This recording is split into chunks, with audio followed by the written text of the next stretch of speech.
الحمد لله وكفى والصلاة والسلام على عباده الذين اصطفى خصوصا على أفضلهم وخاتم النبيين محمد الأمين وعلى آله وصحبه أجمعين. أما بعد فأعوذ بالله من الشيطان الرجيم. بسم الله الرحمن الرحيم. رب اشرح لي صدري ويسر لي أمري واحلل عقدة من لساني يفقهوا قولي. اللهم ربنا آنس وحشتنا في قبورنا وارحمنا بالقرآن العظيم. اللهم اجعله لنا إماما ونورا وهدى ورحمة. اللهم ذكرنا منه ما نسينا وعلمنا منه ما جهلنا وارزقنا تلاوته آناء الليل وآناء النهار واجعله لنا حجة يا رب العالمين آمین. کل دو نشستوں میں تعارف قرآن کے ضمن میں جن عنوانات پر گفتگو ہو چکی ہے ان میں سے ایک تشنا رہا قرآن حکیم کی ترتیب اور تقسیم. اس کی تدوین کے بارے میں گفتگو ہماری مکمل ہو چکی تھی کہ قرآن حکیم کی تدوین 3 مراحل میں مکمل ہوئی. اولاً خود حضور صلی اللہ علیہ وسلم نے اللہ تعالی ہی کے حکم سے قرآن مجید کو مرتب کر دیا اور اس مرتب شکل میں امت کو منتقل کیا. ترتیب معین ہو چکی تھی لیکن وہ کتابی شکل میں ما بین الدفتین جمع نہیں ہوا. اس کے بعد دوسرا مرحلہ آیا حضرت ابوبکر صدیق رضی اللہ تعالی عنہ کے عہد خلافت کے دوران، جب بہت سے حفاظ شہید ہو گئے جنگ یمامہ میں تو تشویش پیدا ہوئی کہ قرآن حکیم کو کتابی شکل کے اندر مرتب بھی کر لیا جائے، جمع کر لیا جائے. چنانچہ یہ کام حضرت ابوبکر صدیق کے عہد خلافت میں پورا ہو گیا اور اس کے لیے مصحف کا نام حضرت عبداللہ ابن مسعود کی تجویز پر حضرت ابوبکر صدیق رضی اللہ تعالی عنہ نے طے کیا. لیکن اس کے چونکہ ابھی پڑھنے کے انداز میں لوگوں کو کافی آزادی دی گئی تھی کہ اپنے اپنے لہجے کے مطابق لوگ پڑھ سکتے ہیں، تو اس سے محسوس ہوا کہ اب اس کے لکھنے کے انداز میں بھی فرق آ رہا ہے. تو اس لیے ضرورت محسوس ہوئی کہ اس کا ایک اسکرپٹ، ایک رسم الخط جو متفق علیہ ہو، اجماعی ہو، وہ طے کر دیا جائے. چنانچہ یہ تیسرا مرحلہ حضرت عثمان رضی اللہ تعالی عنہ کے عہد خلافت میں طے پایا. اسی لیے اس کو اب مصحف عثمانی کہتے ہیں، اس لیے کہ وہ رسم الخط اب ہمیشہ کے لیے طے ہے. اس کے آفیشیل نسخے تیار کیے گئے اور بڑے بڑے شہروں میں جو بھی اس وقت اس مسلمان ممالک تھے ایک نسخہ بھیج دیا گیا اور باقی نسخے جو ہیں وہ تلف کر دیے گئے.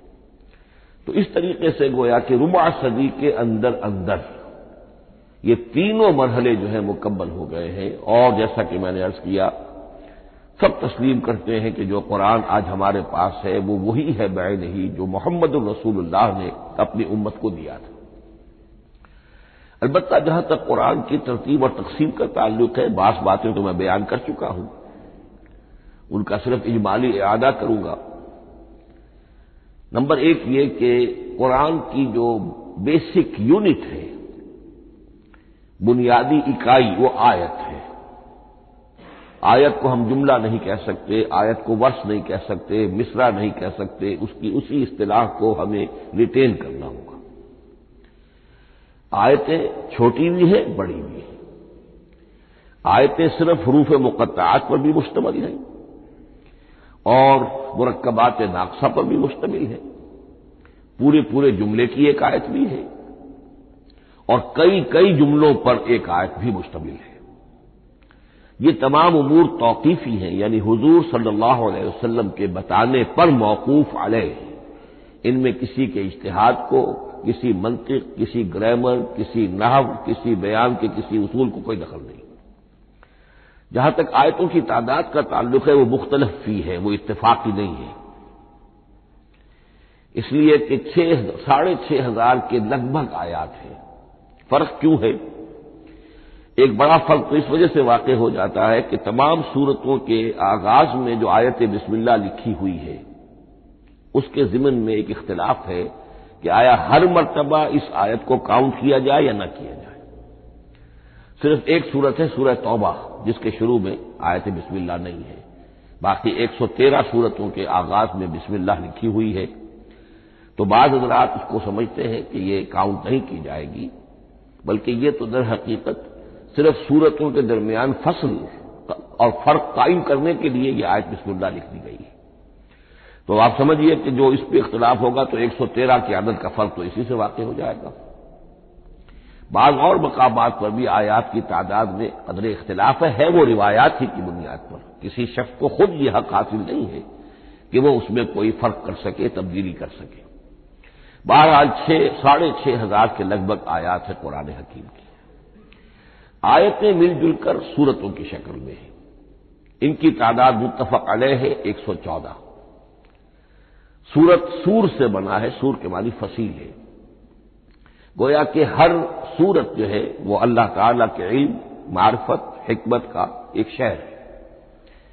سورتوں میں آیات کے باہمی ربط کے حوالے سے اس کے معنی کے اندر اور اس کی حکمتوں کے اندر اضافہ ہوتا ہے، ربط آیات، اور جس طریقے سے کہ مختلف موتیوں کو پرو دیا جائے ایک دھاگے میں، اس سے ہار وجود میں آئے، جو ترتیب ہوگی موتیوں کی اس سے ان موتیوں کا حسن دوبالا ہو جائے گا۔ ایسے ہی معاملہ آیات قرآنیہ کا ہے کہ جو ایک سورت کے اندر ہے اور ہر سورت کا ایک مرکزی مضمون یا عمود ہوتا ہے اور تمام آیتیں اس سے منطلق اور اس سے منسلک ہوتی ہیں۔ ان سورتوں کے بعد جیسا کہ میں نے عرض کیا دور صحابہ میں ہمیں صرف ایک اصطلاح اور ملتی ہے، حزب اور یا منزل۔ وہ اس سہولت کے لیے کہ اگر ایک ہفتے میں پورا قرآن ختم کرنا ہو، اس کی تلاوت مکمل کرنی ہو تو روزانہ ایک حزب پڑھ لیا جائے۔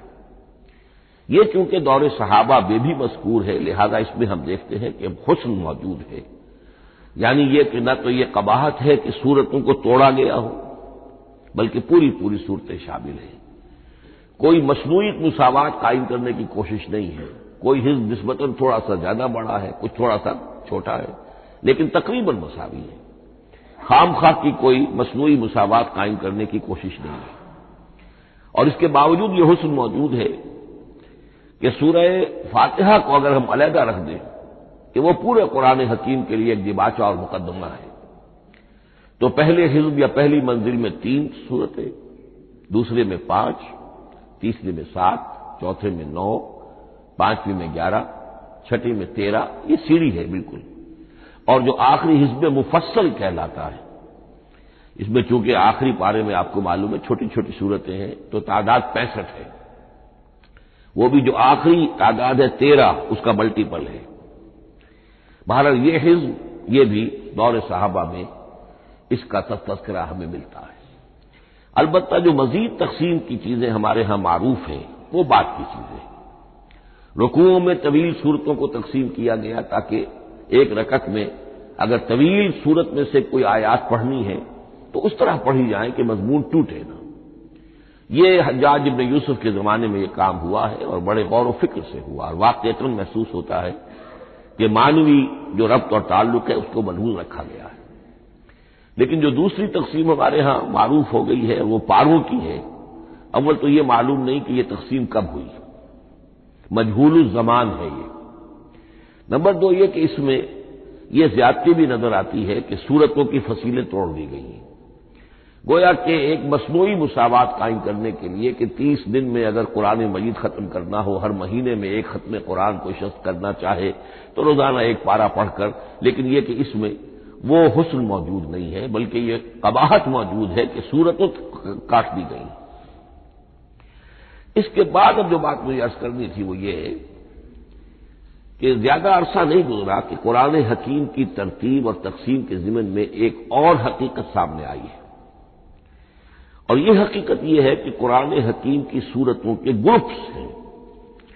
اب یہ چونکہ ایک بالکل ماضی قریب کا معاملہ ہے، اس سے پہلے یہ ذکر موجود نہیں تھا۔ اول تو یہ بات بھی مان لیجئے کہ قرآن مجید میں ترتیب اور نظم، اس کے بارے میں ہمارے اسلاف نے نہ کوئی زیادہ محنت کی اور نہ انہوں نے سمجھا کہ اس میں کوئی خاص ربط ہونا ضروری ہے۔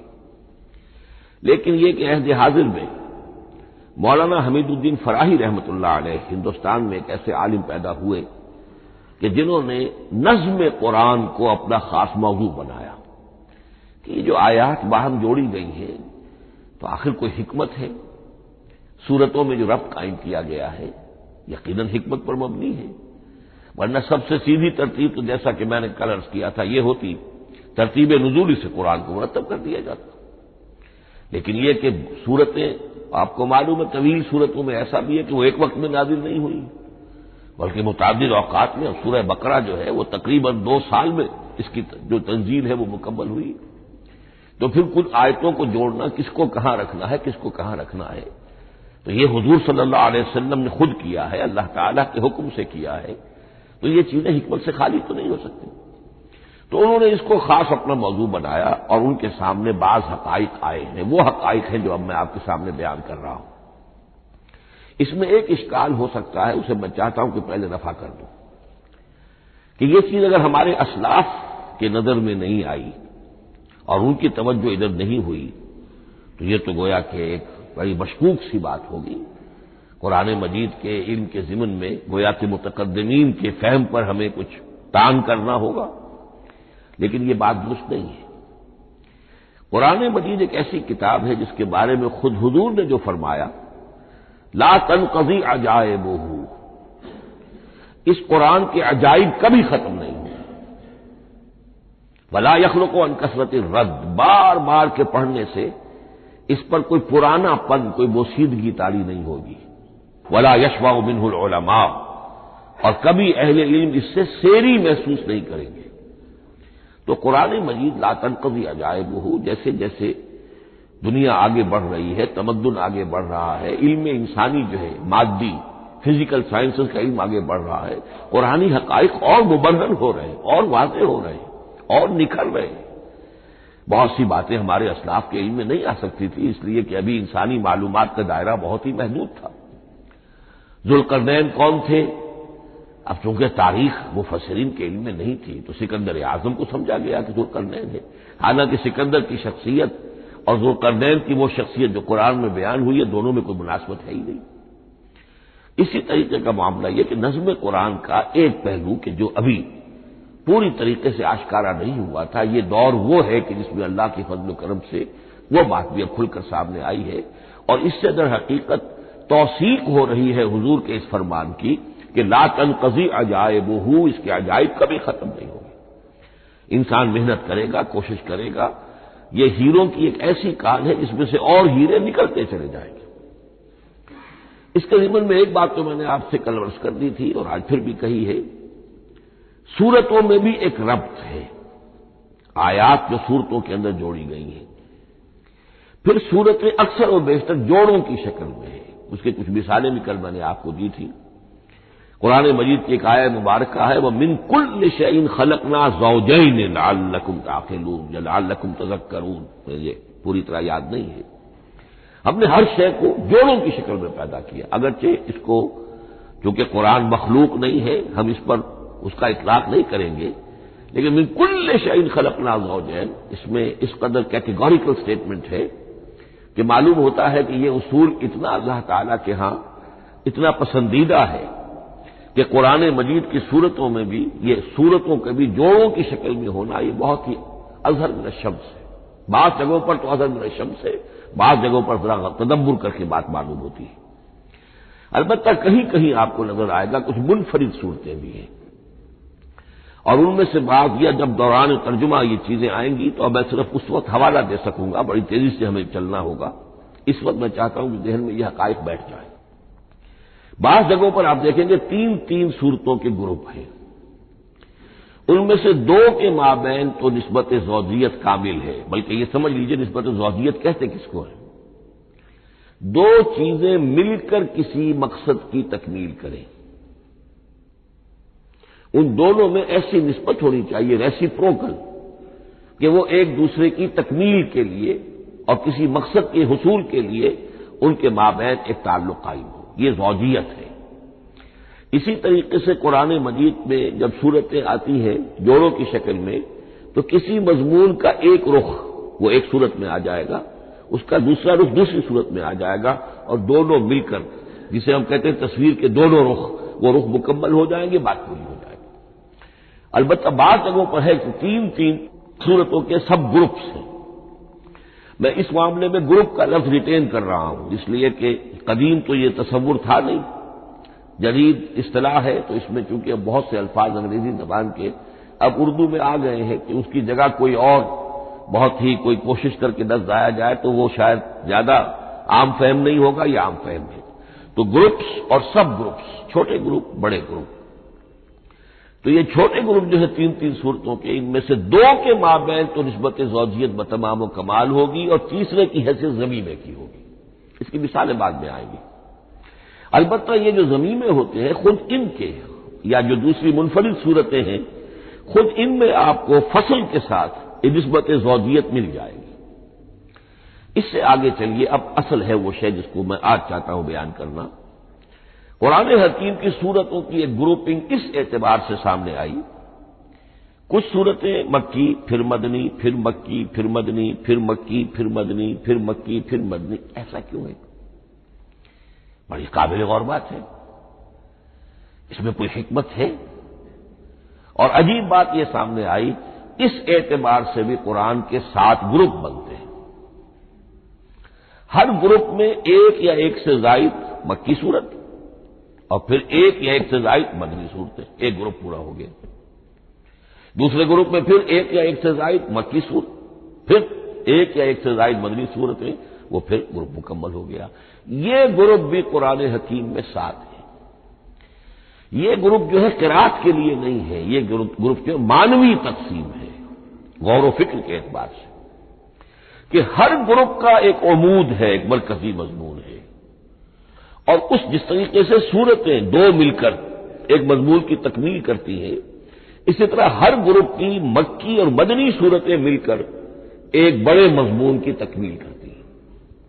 اس طریقے سے گویا کہ یہ قرآن مجید میں 7 گروپ ہیں بڑے بڑے، جو کہ جس میں کہ صورتیں جو ہیں وہ جمع کی گئی ہیں۔ مثلاً میں اب آپ کو اشارتاً بتا دوں، پہلے گروپ میں سورہ مکی جو ہے وہ صرف ایک ہے، سورہ فاتحہ، تعداد میں تو ایک ہے، وہ اپنے حجم کے اعتبار سے چھوٹی بھی ہے لیکن بہت بھاری صورت ہے۔ وَلَقَدْ آتَيْنَاكَ سَبْعًا مِّنَ الْمَثَانِي وَالْقُرْآنَ الْعَظِيمِ، محض اس صورت کو بھی قرآن عظیم کہا گیا ہے۔ لیکن ایک صورت مکی، سورہ فاتحہ، پھر 4 طویل ترین صورتیں مدنی، بقرہ، آل عمران، نساء، مائدہ۔ دوسرے گروپ میں 2 صورتیں مکی، 2 مدنی، الانعام، الاعراف مکیات، الانفال، التوبہ مدنیات۔ تیسرا گروپ چلتا ہے، 14 صورتیں مسلسل چلی جا رہی ہیں مکی، سورہ یونس سے، سورہ یونس، سورہ ہود، سورہ یوسف، سورہ رعد، سورہ ابراہیم، چلتے جائیے، سورہ حجر، سورہ نحل، سورہ بنی اسرائیل، سورہ کہف، سورہ مریم، سورہ طٰہٰ، سورہ انبیاء، سورہ حج اور سورہ مومنون، 14 صورتیں۔ اب آئی ایک مدنی صورت، سورہ نور، یہ تیسرا گروپ مکمل ہو گیا۔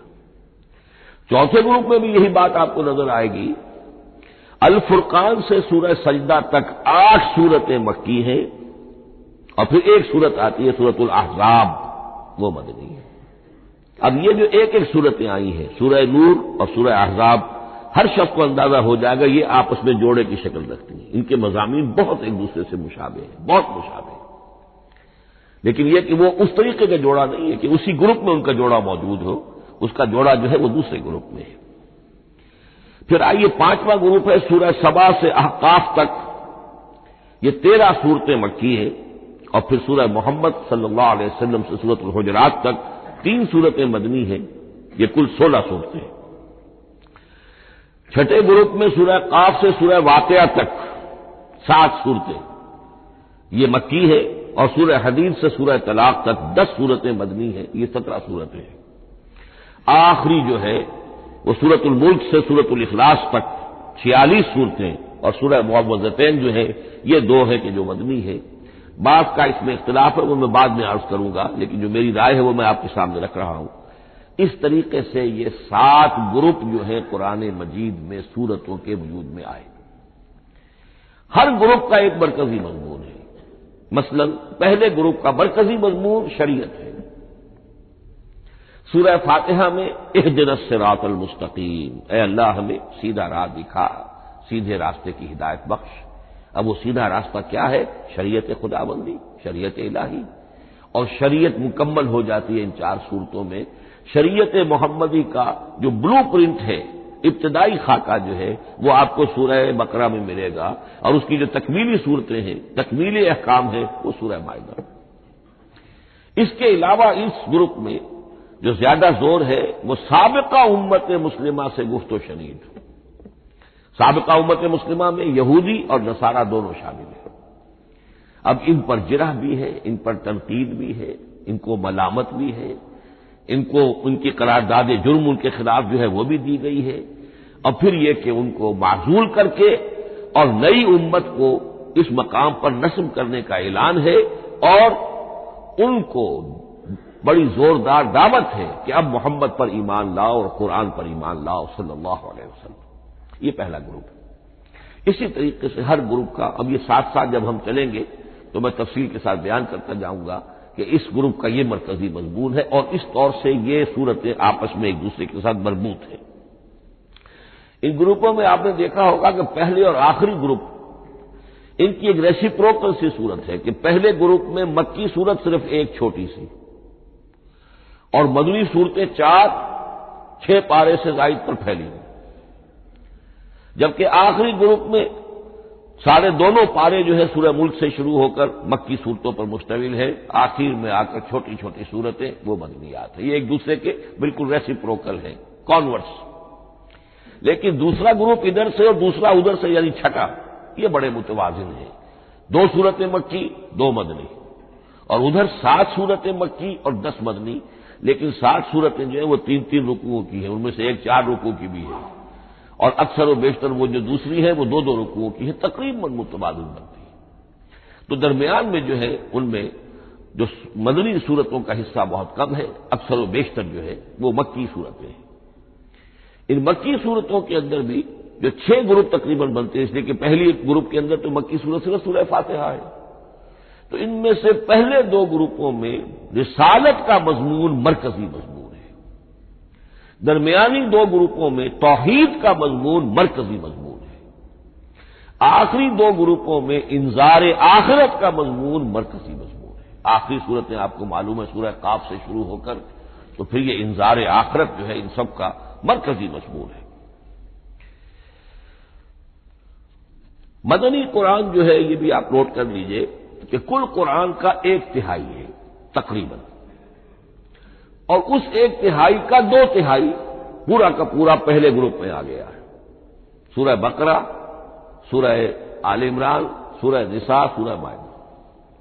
باقی تو پھر جا کے سورہ احزاب، سورہ نساء، پھر 3 چھوٹی صورتیں، پھر آخر میں 2 بہت چھوٹی چھوٹی صورتیں، سورہ انفال اور سورہ توبہ۔ لیکن یہ کہ یہ 2/3 جو ہے مدنی قرآن کا حجم بالکل پہلے ہی اس گروپ کے اندر آ گیا ہے۔ اس کی بھی حکمت ہے، کیوں مدنی صورتوں کو پہلے رکھا گیا؟ میرے علم میں نہیں ہے کہ اس موضوع پر کسی شخص نے گفتگو کی ہو سوائے محمد مارمڈیوک پکتھال کے۔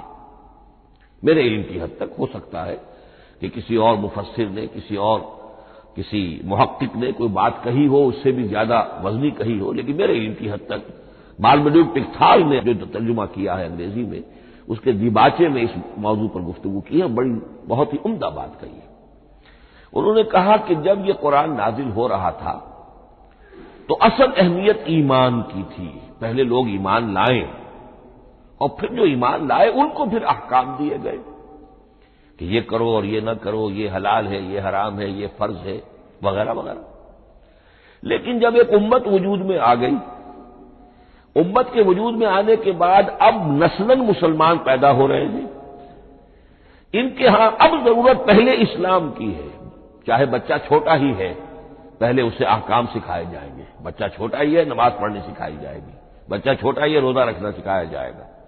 تو امت کے اس طرح تشکیل پا جانے کے بعد اب اصل اہمیت جو ہے وہ احکام کی ہو گئی ہے. احکام اب مقدم ہے اور ایمان کا معاملہ جو ہے وہ اس کے بعد مؤخر ہے. کوئی شخص بالغ ہوگا، ذہین ہوگا، فطین ہوگا، غور و فکر کی صلاحیت سے اگر اللہ تعالیٰ نے اسے بہرور کیا ہوگا پھر وہ حقیقت ایمان تک رسائی حاصل کرے گا. ورنہ یہ ہے کہ عام ایک مسلمان جو ہے اسے جہاں تک احکام کا تعلق ہے ان پر تو عمل کرنا ہی ہے. تو یہ بڑی میں سمجھتا ہوں کہ ذہانت پر مبنی بات ہے کہ جو محمد مارملیوک پنتھال نے کہی ہے اور مجھے اس سے اتفاق ہے. اب آئیے اگلا معاملہ، اگلی بحث، اگلا موضوع.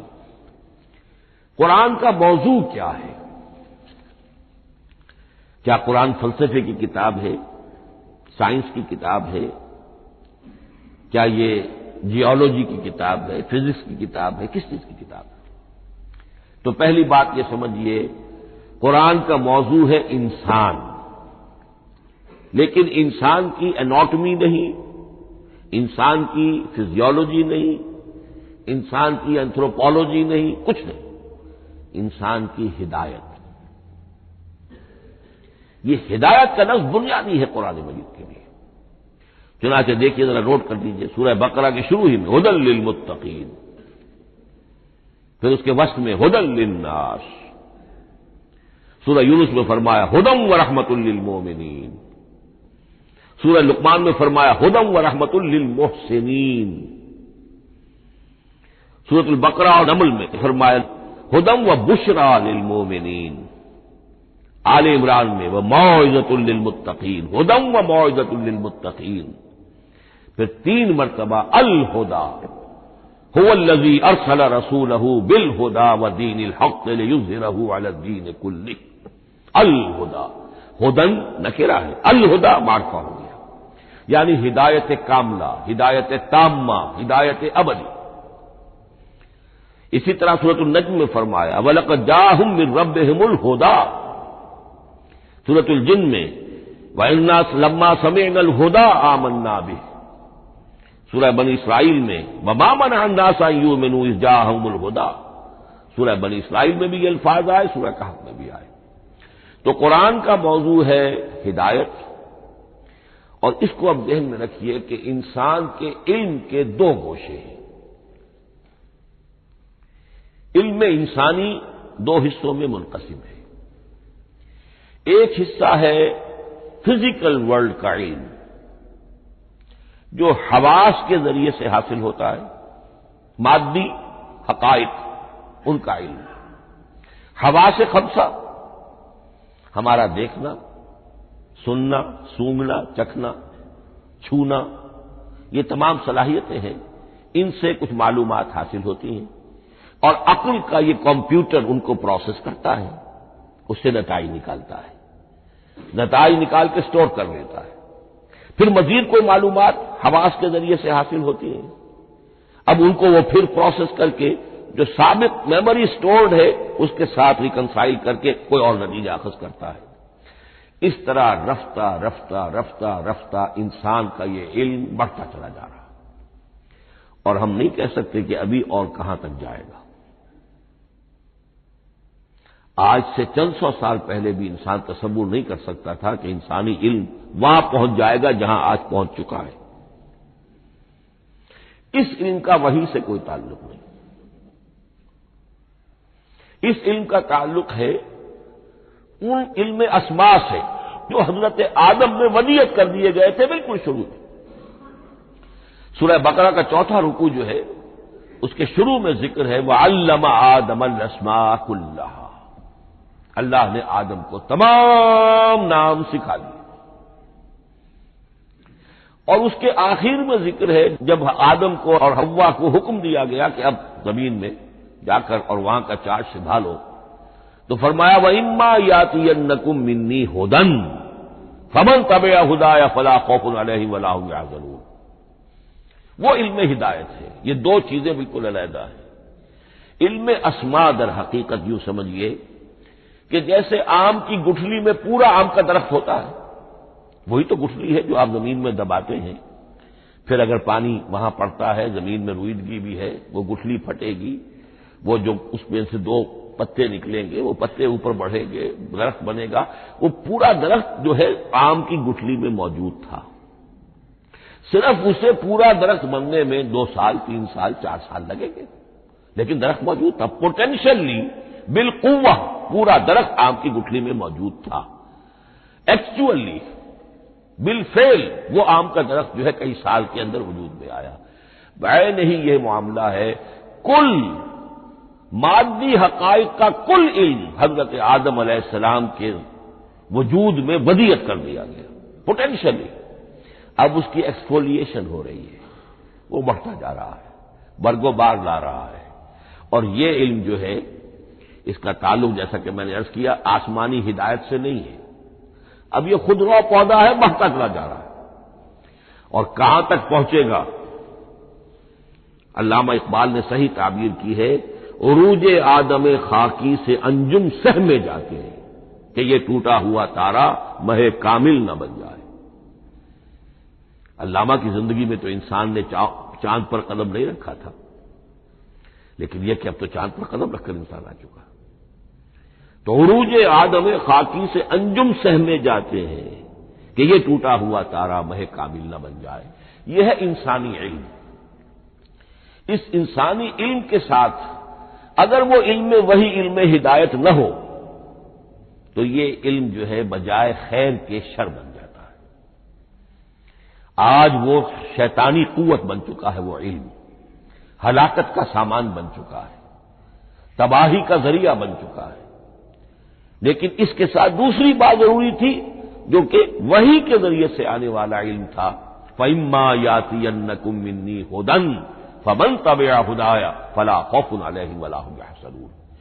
یہ علم الہدایت جو ہے یہ در حقیقت قرآن حکیم میں آ کر مکمل ہو گیا ہے۔ اس کے لیے بھی میں چاہتا ہوں کہ بات آپ سمجھ لیں، اس میں جو ارتقاء ہوا ہے، پہلی کتابیں نازل ہوئی ان میں بھی ہدن تو تھی، کل بھی میں نے آپ کو آیت سنائی تھی سورہ مائدہ کی، انا انزلنا التوراۃ فیہا ھدی و نور، ہم نے تورات نازل کی تھی، اس میں ہدایت بھی تھی، نور بھی تھا۔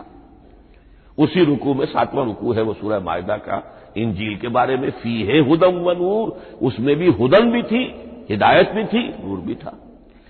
لیکن یہ ہدایت اور یہ نور درجہ بدرجہ ترقی کر رہا ہے، یہاں تک کہ کامل ہوا ہے، قرآن میں آ کر الہدا بن گیا ہے۔ اب یہ ہدن نہیں، الہدا، کامل ہدایت نامہ۔ اس کی وجہ کیا ہے؟ دیکھیے، ایک بچے کو اگر آپ تعلیم دینا چاہتے ہیں تو اس کی ذہنی سطح کو ملحوظ رکھے بغیر تو نہیں دے سکتے۔ آپ چاہے پی ایچ ڈی استاد رکھ دیں کسی بچے کے لیے، بچہ بھی پرائمری کی تعلیم پا رہا ہے، وہ پی ایچ ڈی کا استاد کیا کچھ پلا دے گا اس کو، کیا پڑھا دے گا اس کو؟ اس کی اپنی استعداد جو ہے ابھی اتنی کم ہے کہ اسی کی مناسبت سے اسے تعلیم دی جائے گی، رفتہ رفتہ وہ آگے بڑھے گا، یہاں تک کہ وہ اپنے پوری عقل کے اور شعور کی پوری شدت اور قوت کو پہنچ جائے گا، بلوغت کو پہنچ جائے گا۔ اب اسے آخری پڑھایا جائے گا، اب اسے فلسفہ پڑھایا جائے گا، پہلے وہ ہسٹری پڑھ رہا تھا، اب فلسفی آف ہسٹری پڑھے گا۔ اس حوالے سے تدریجاً اللہ تعالی نے تورات میں صرف احکام ہے، حکمت ہے ہی نہیں، انجیل میں حکمت ہے، احکام ہے ہی نہیں، دونوں مل کر ایک بات کو مکمل کرتی ہیں۔ تورات میں صرف احکام ہے، حکمت ہے ہی نہیں۔ جیسے کہ میں نے عرض کیا تھا، بچے کو آپ بتا دیتے ہیں بھئی روزہ ٹوٹ جاتا ہے اس طریقے سے، روزے کا مطلب یہ ہے اب دن بھر کھانا کچھ نہیں ہے، چاہے بچہ ابھی 6 سال کا ہے، 7 سال کا ہے، 8 سال کا ہے، آپ بتا رہے ہیں احکام تو دے دیے جائیں، یہ کرو یہ نہ کرو، یہ ڈوز ہے یہ ڈونٹس ہیں، تو احکام عشرہ، دی 10 کمانڈمنٹس، احکام دیے گئے، حکمت نہیں۔ ابھی حکمت کا تحمل ان کے لیے ممکن نہیں تھا، ابھی وہ عہد طفولیت ہے نوع انسانی کا۔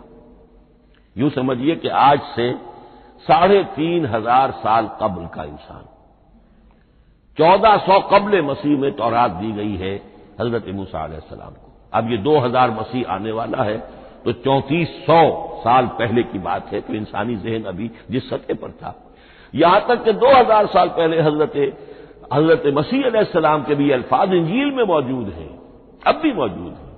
اپنے حوارین سے آپ نے فرمایا تھا ابھی مجھے تم سے اور بھی بہت سی باتیں کہنی تھی مگر ابھی تم ان کا تحمل نہیں کر سکو گے، جب وہ فارقلیت آئے گا تو تمہیں سب کچھ بتائے گا۔ یہ پیشن گوئی تھی محمد الرسول اللہ صلی اللہ علیہ وسلم۔ ابھی تم تحمل نہیں کر سکتے، ابھی 600 برس اور چاہیے تمہاری ذہنی بلوغت کے لیے۔ تو الہدیٰ مکمل ہوا ہے قرآن حکیم میں آ کر۔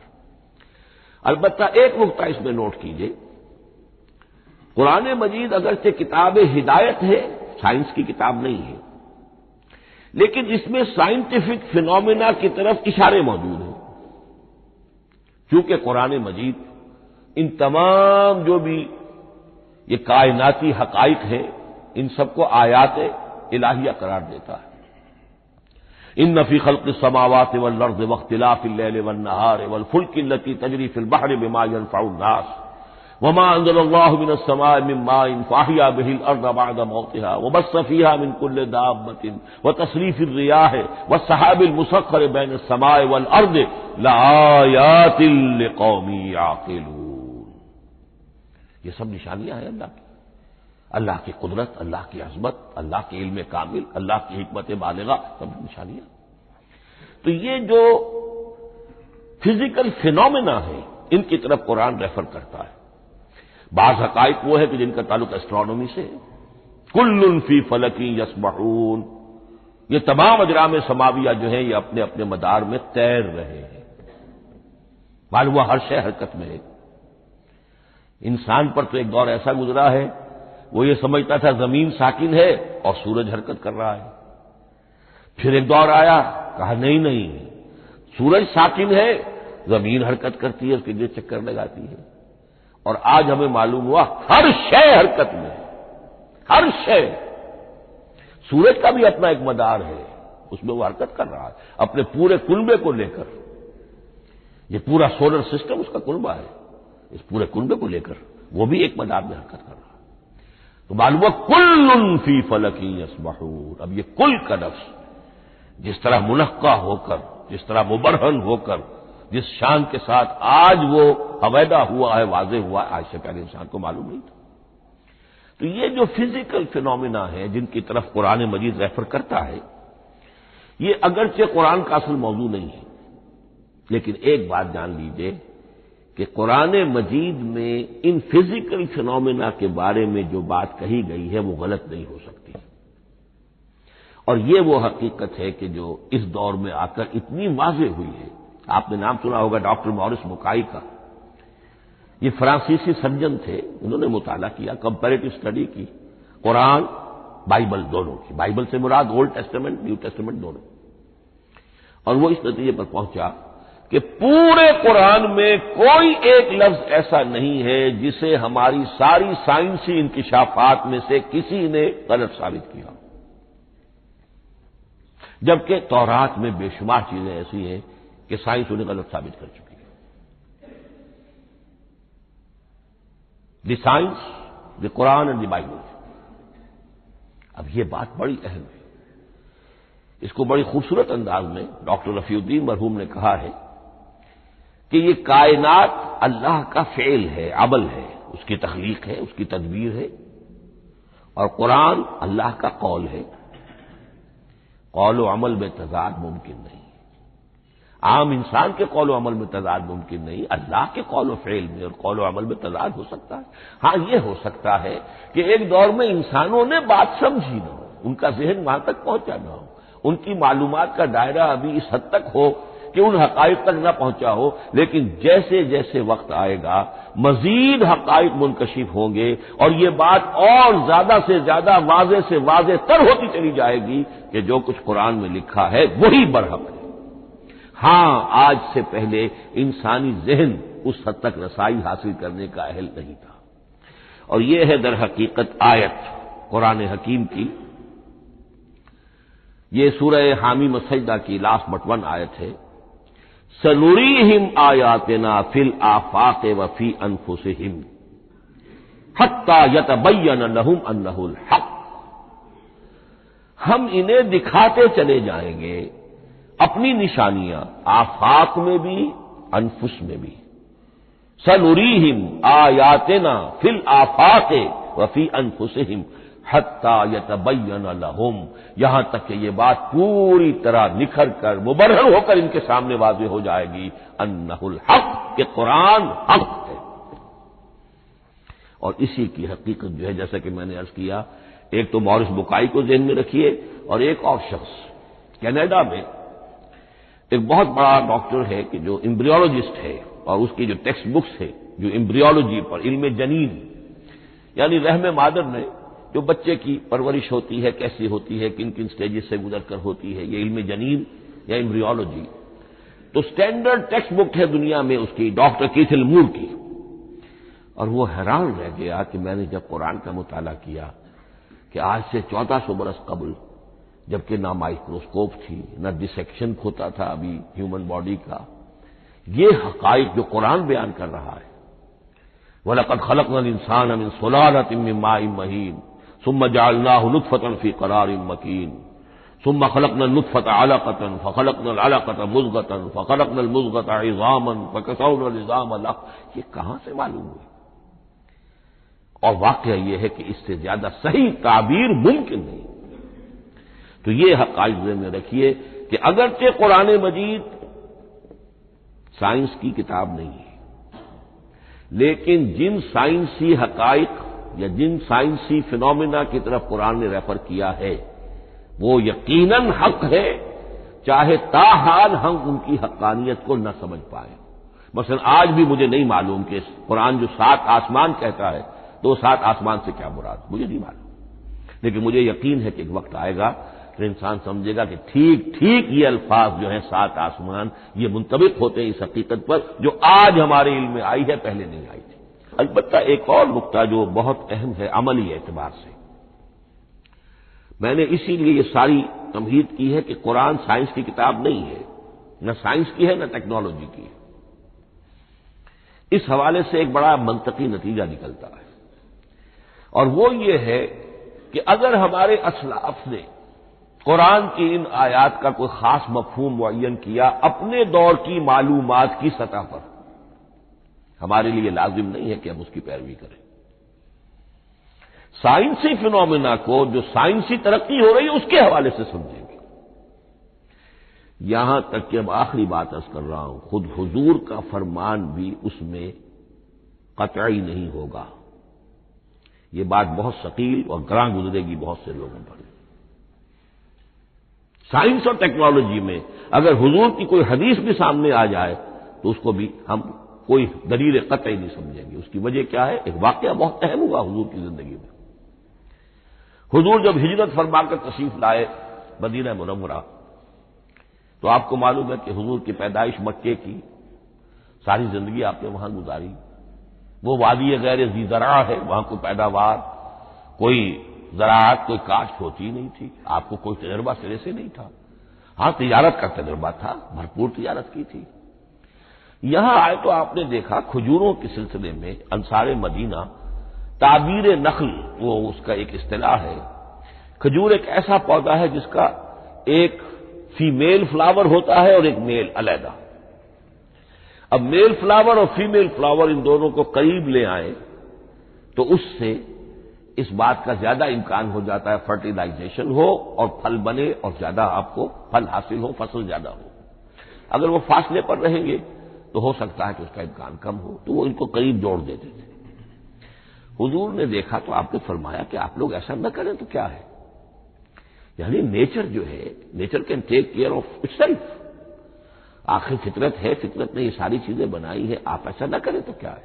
صرف یہ کہا آپ نے روکا نہیں، لیکن ظاہر بات ہے صحابہ کرام کے لیے رضوان اللہ تعالی علیہ مجمعین حضور کا اتنا کہنا بھی گویا کہ حکم کے درجے میں تھا۔ انہوں نے اس سال وہ کام نہیں کیا، فصل کم ہو گئی۔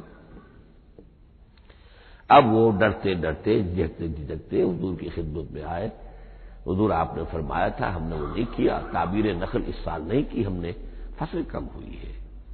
آپ نے فرمایا انتم اعلم بامور دنیاکم، اس کا ایک ایک لفظ یاد کر لیجیے، انتم اعلم بامور دنیاکم، اپنے یہ دنیاوی اور مادی معاملات میں تم زیادہ تجربے کار ہو، تم زیادہ حقائق سے واقف ہو، میں عالموں کا لفظی ترجمہ یہاں کرنا جو ہے اس کی جرت مجھے نہیں ہو رہی، تم زیادہ واقف ہو ان چیزوں سے، میں یہ چیزیں سکھانے نہیں آیا، آپ ٹیکنالوجی پڑھانے نہیں آئے تھے، آپ طب سکھانے نہیں آئے تھے، آپ کوئی اور سائنس پڑھانے نہیں آئے تھے، ورنہ تو ہم شکوہ کرتے کہ آپ نے ہمیں ایٹم بم بنانا کیوں نہیں سکھا دیا پہلے ہی؟ نہیں، یہ موضوع ہی نہیں ہے، قرآن کا موضوع معین ہونا چاہیے، قرآن کا موضوع انسان کی ہدایت، اس ہدایت کے لیے جس قدر اس کو ضرورت ہے علم کی کہ وہ جو یہ فزیکل فینومینا ہیں ان کے حوالے سے بھی ہدایت حاصل کرے، اس حد تک ان کا تذکرہ ہے، لیکن یہ یقین اور ایمان ہونا چاہیے کہ قرآن مجید کے الفاظ میں جو شے مضمر ہے وہ کبھی غلط ثابت نہیں ہوگی۔ یہ ہو سکتا ہے کہ قرآن کی کسی آیت کا کوئی مفہوم ہمارے اسلاف نے 1000 برس پہلے یا 600 برس پہلے سمجھا ہو اور وہ مفہوم غلط ثابت ہو جائے، وہ ایک علیحدہ بات ہوگی، لیکن قرآن مجید کا ٹیکسٹ جو ہے اس کے اندر کہیں ایسی بات نہیں آ سکتی۔ اب آئیے فہم قرآن کے اصول۔ ظاہر بات ہے کہ اس موضوع پر اصول تفسیر پر کوئی مجھے تفصیلی اس وقت گفتگو کرنے کا موقع تو نہیں ہے، البتہ یہ کہ 7 گنتی کر کے چیزیں نوٹ کر لیجئے کہ جس سے قرآن مجید کے فہم میں سہولت حاصل ہوگی۔ پہلی بات وہ جو کسی درجے میں پہلے بھی سامنے آ چکی ہے، قرآن کا اسلوب استدلال منطقی نہیں ہے، فطری ہے۔ ایک ہوتا ہے منطق کی گتھیوں سے اور منطق کے اصولوں سے اور منطق کی دلیلوں سے بات ثابت کی نہیں، قرآن فطرت انسانی کے مطابق بات کرتا ہے۔ ایک ان پڑھ شخص بھی قرآن کو اپنے سے دور یا اپنے آپ کو قرآن سے دور نہیں سمجھے گا اگر ذرا سا وہ قرآن کو سمجھ سکتا بس۔ لیکن یہ ہے کہ قرآن مجید کا جو اسلوب ہے وہ تو یہ کہ منطقی نہیں ہے، فطری ہے، یا اس میں اگر ایک لفظ کا اضافہ کیا جائے خطابی ہے۔ خطابی کیا ہوتا ہے؟ جو میں کل عرض کر چکا ہوں، خطبے کی ایک شان ہوتی ہے، وہ دلیل کے ساتھ ساتھ جذبات سے بھی اپیل کرتا ہے، اور اس میں آپ کو ایک اپنے باطن میں جھانکنے کی دعوت دی جاتی ہے۔ تم ذرا اپنے باطن میں جھانک کر دیکھو۔ بعض آیات ایسی ہیں، بڑی پیاری آیات ہیں، افی اللہ شک فاطر السماوات والارض، بس کیا اللہ کی ہستی میں بھی کوئی شک ہو سکتا ہے جو آسمان اور زمین کا پیدا کرنے والا ہے؟ غور کرو، سوچو۔ یہ صرف آپ کے درو بینی، آپ کو اپنے اندر جھانکنے کی دعوت ہے۔ اسی طرح اَإِنَّكُمْ لَتَشْهَدُونَ أَنَّ مَعَ اللَّهِ آلِهَةً أُخْرَىٰ، کیا واقعتاً تم اس کی گواہی دیتے ہو کہ اللہ کے ساتھ کوئی اور بھی الہ ہے؟ یہ گویا کہ کسی کے آنکھوں میں آنکھیں ڈال کر پیئرسنگ آئیز کے ساتھ کسی سے سوال کرنا، کیا واقعی؟ اور اس میں در حقیقت کون سی ہے پس منظر میں؟ یہ بنائے ہوئے ڈھکوسلے ہیں، ان پر خود تمہارا دل مطمئن نہیں ہے۔ تم کہتے تو ہو یہ ہمارا عقیدہ ہے اور یہ ہماری بات ہے اور یہ ہمارا موروثی عقیدہ ہے، ھذا ما وجدنا علیہ آباءنا، ہم نے آباء، لیکن واقعتاً غور تو کرو، کیا واقعی تم گواہی دیتے ہو کہ اللہ کے سوا کوئی اور الہ بھی موجود ہے؟ اس کو آپ کہیں گے خطابی انداز۔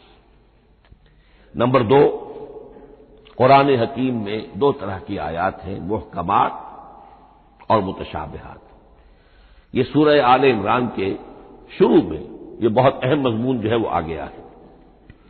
هو الذی انزل علیک الکتاب منہ آیات محکمات ہن ام الکتاب واخر متشابہات، آل عمران آیت نمبر 7۔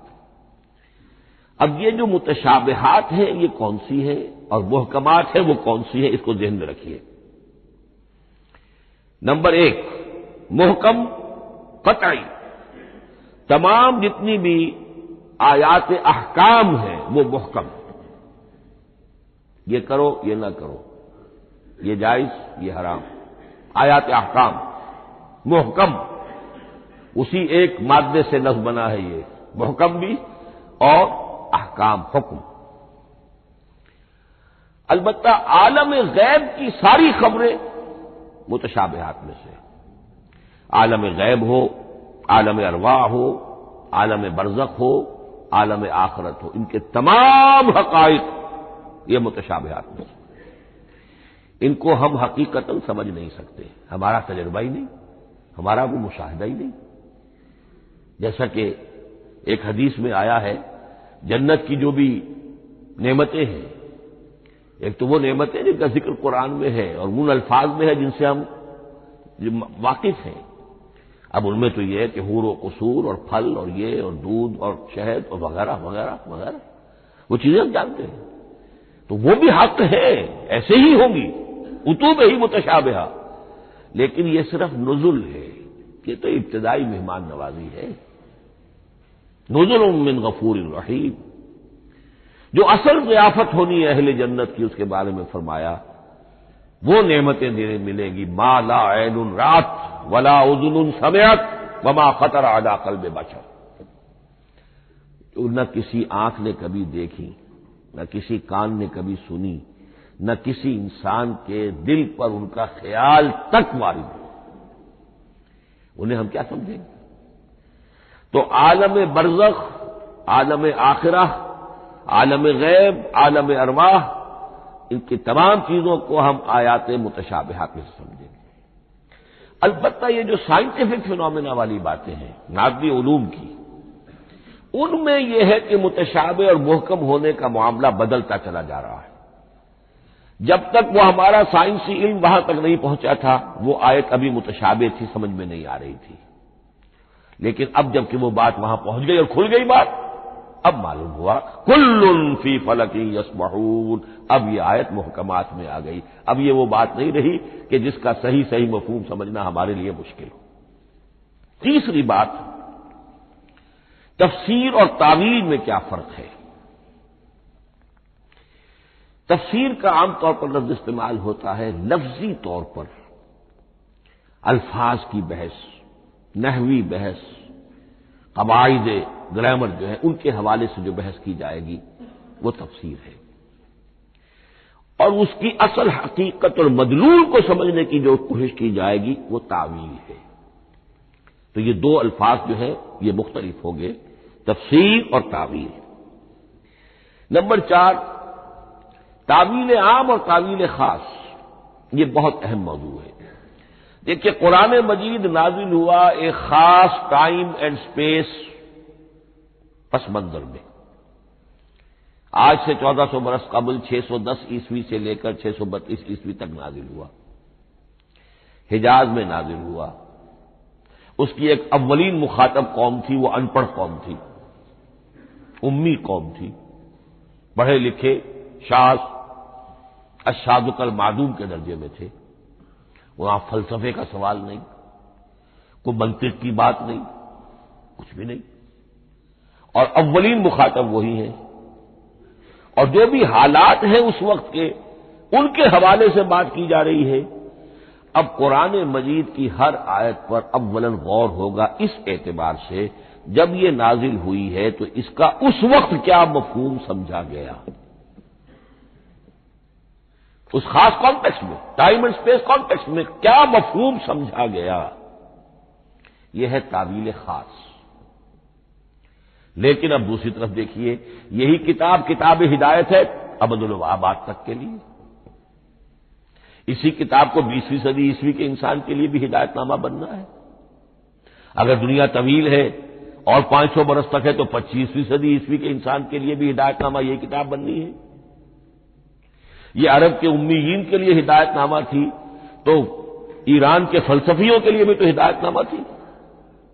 لہذا ان الفاظ کے اندر یہ قرآن کے اعجاز کا وہ پہلو ہے جو بہت نمایاں ہے کہ ان الفاظ کے اندر کہ جو ایک خاص کانٹیکسٹ میں نازل ہوئے اور اس وقت ان کا ایک معین مفہوم سمجھا گیا، انہی میں وہ عموم بھی موجود ہے کہ اسی سے ہمیشہ کے لیے ہدایت اخذ کی جا سکتی ہے. اس کو ہم کہیں گے تعویل عام. اس کانٹیکسٹ سے ذرا نکال کر اب اس آیت کے الفاظ، اس کا در و بست، اس کا ما سبق، اس کے بعد ما بعد، سیاق و سباق، اس کے حوالے سے بیٹھ کر بات کی جائے. تعویل خاص میں شان نزول پیش نظر رہے گا. تعویل عام میں اس آیت کے الفاظ، ان کا در و بست اور آیت کا سیاق و سباق یہ زیادہ زیر بحث رہے گا. تو معلوم ہوا کہ یہ دونوں چیزیں اپنی اپنی جگہ اہم ہیں.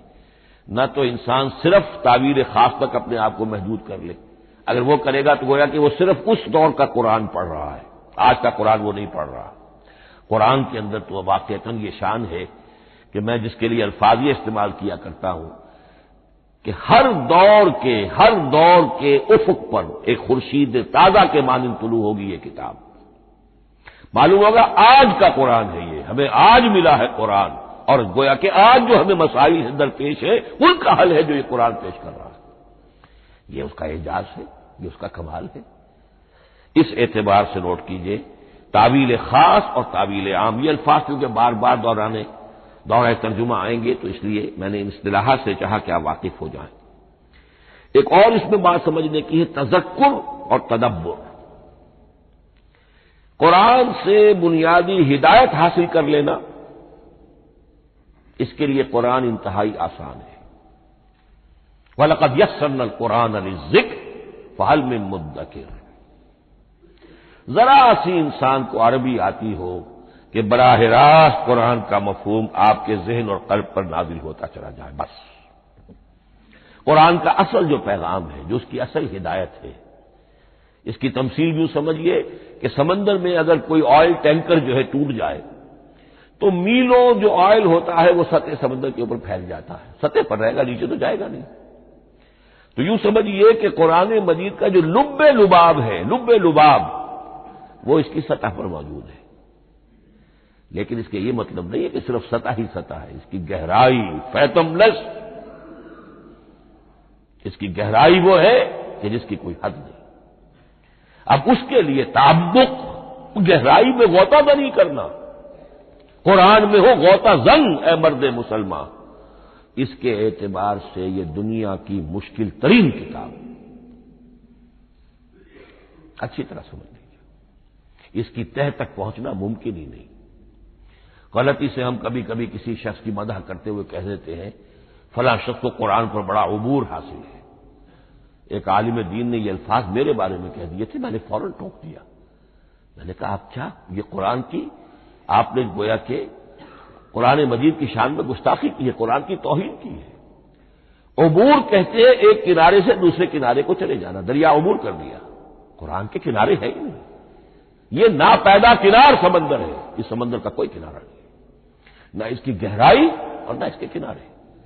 لہذا پوری زندگی کوئی امام راضی ہو، کوئی زمخشری ہو، کوئی ہو، پوری زندگی کھپا کر بھی وہ یہ نہیں کہہ سکے گا کہ میں نے قرآن مجید کو بتمام و کمال سمجھ لیا ہے۔ معاذ اللہ، معاذ اللہ، معاذ اللہ، ناممکن۔ وراء الورا ثم وراء الورا، یہ ہے تذکر اور تدبر۔ اس کے لیے تو پوری زندگی انسان کھپائے، پورا وقت اس کے لیے لگائے، پوری صلاحیت کھپا دے، تب بھی وہ بہت سی جگہوں پر پھر بھی کہے گا واللہ عالم۔ امام راضی کو بھی نہ معلوم کتنے مقامات پر جا کر یہ کہنا پڑا ہے کہ اللہ بہتر جانتا ہے۔ اعلم ان ھذا المقام مقام غامض عمیق مہیب، یہ مقام تو بہت مہیب ہے، پرہیبت ہے، بہت گہرا ہے، بہت غامض ہے۔ امام راضی کہہ رہے ہیں، 30 جلدوں میں تفسیر لکھنے والا شخص۔ بارک اللہ لی ولکم فی القرآن العظیم ونفعنی وإیاکم بالآیات والذکر الحکیم۔